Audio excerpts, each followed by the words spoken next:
আসসালামু আলাইকুম। আমি ওয়ারিসুল ইসলাম। আমার গ্রামের বাড়ি হচ্ছে কালিহাতী উপজেলার এলেঙ্গাতে। আমার মেয়ে শ্বাসনালীতে আক্রান্ত হয়ে রাত 2টার সময় অসুস্থ হয়ে পড়েছিল।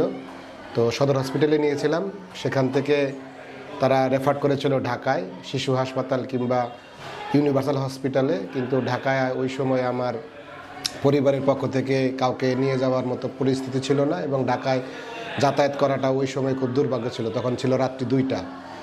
তো কোনো উপায় না পেয়ে পরে আমি বুড়োতে চলে আসি, বুড়ো হসপিটালে।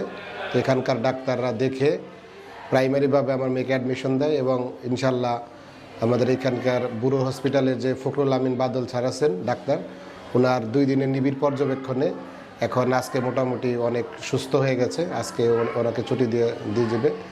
তো টাঙ্গাইলের ভিতরে বুড়োর যে পরিবেশ এবং সেই চিকিৎসার যে মান, এটা নিঃসন্দেহে ঢাকার যে কোনো বড় ধরনের হসপিটালের সাথে ভিট করার মতো।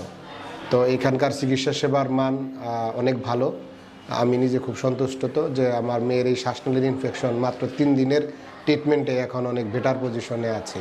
তো বুড়ো হাসপাতালের এই সেবা আমি পেয়েছি, এইটা সেবার মান অনেক ভালো, এবং আমার পরিবারের আরও যারা থাকবে তাদের সবাইকে বলবো বুড়োতে এসে সেবা গ্রহণ করার জন্য, এবং আগামী দিনে বুড়ো আরও ভালো সেবা দিবে এটা আমি প্রত্যাশা করছি। বুড়ো এবং বুড়ো বা পরিবারকে, বুড়ো হসপিটালের পরিবারকে ধন্যবাদ জানাচ্ছি। ভালো থাকবে।